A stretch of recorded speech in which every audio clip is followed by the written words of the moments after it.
నమస్కారం. ముందుగా PVP news ప్రేక్షకులకు ఉగాది శుభాకాంక్షలు. అందరికీ శ్రీ శోభాకృత్ నామ సంవత్సర ఉగాది శుభాకాంక్షలు.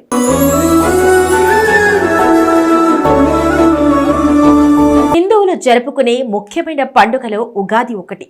ముఖ్యంగా ఈ ఫెస్టివల్ను ఆంధ్రప్రదేశ్, తెలంగాణ, కర్ణాటక, మహారాష్ట్రలో వైభవంగా జరుపుకుంటారు. ఈ పండుగను తెలుగు రాష్ట్రాలతో పాటు కర్ణాటకలో ఉగాదిగా, మహారాష్ట్రలో గుడి పడ్వాగా, తమిళనాడులో పుత్తాండు అనే పేరుతో, మలయాళీలు విష అనే పేరుతో, సిక్కులు వైశాఖిగాను, బెంగాలీలు పోయిలా బైశాఖ్ గాను,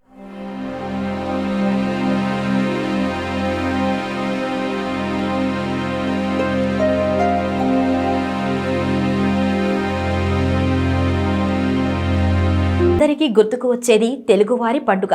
తెలుగు సంవత్సరం ఈ రోజు నుంచే ప్రారంభమవుతుంది కాబట్టి ఇది తెలుగువారి పండుగ గుర్తింపు తెచ్చుకుంది. చైత్ర శుద్ధ పాడ్యమి నాడు వచ్చే ఈ పర్వదినానికి ఎంతో ప్రాముఖ్యత ఉంది. ఈ నూతన సంవత్సరంలో రాశి ఫలాలు, గ్రహస్థితులు ఎలా ఉన్నాయో తెలుసుకొని, గ్రహశాంతులు లాంటివి జరిపించుకొని సుఖంగా ఉండేందుకు పంచాంగ శ్రవణాన్ని చేస్తారు.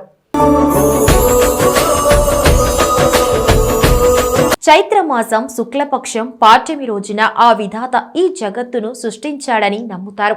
సోమకుడు వేదాలను తస్కరించిన కారణంగా మత్స్యావతారం ధరించిన విష్ణువు అతడిని సంహరించి వాటిని తిరిగి బ్రహ్మదేవుడికి అప్పగించిన సందర్భంగా ఉగాది ఆచరణలోకి వచ్చిందని పురాణ ప్రతీతి. చైత్ర శుద్ధ పాడ్యమి రోజున సూర్యోదయ వేళలో బ్రహ్మదేవుడు సృష్టిని సృష్టించాడని అంటారు. అంటే కాలాగణాన్ని, గ్రహ, నక్షత్ర, ఋతు, మాస, వర్షాదికులను బ్రహ్మదేవుడు ఆ రోజు వర్తింపచేస్తాడని నమ్మకం.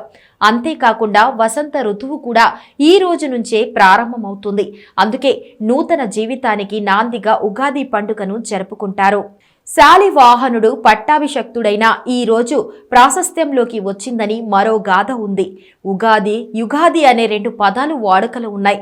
ఉగా అంటే నక్షత్ర గమనం, నక్షత్ర గమనానికి ఆది, ఉగాది అంటే సృష్టి ఆరంభమైనదని ఉగాది. యుగం అనగా ద్వయం లేదా జంట అని అర్థం. ఉత్తరాయణ, దక్షిణాయన ద్వయ సంయుతం యుగం కాగా ఆ యుగానికి ఆది యుగాదిగా మారింది. ఉగాది శబ్దానికి ప్రతిరూపంగా ఉగాదిగా రూపొందింది. ఈ సంవత్సరం ఈ పండుగ మార్చి 22న రాబోతుంది. ఈ రోజున తెలుగు రాష్ట్రాలు చేసే వేప పువ్వు పచ్చడి సూపర్గా ఉంటుంది. ఇందులో వేప పువ్వు, బెల్లం, కొబ్బరికూరు, అరటి పండ్లు, మామిడికాయ, ఉప్పు, శనగలు, చింతపండు మొదలైనవి వేసి చేస్తారు. అంతేకాకుండా ఈ దినాన మిత్ర దర్శనము, ఆర్య పూజనం, గోపూజ, ఏరువాక అనే ఆచారాలను పాటిస్తారు.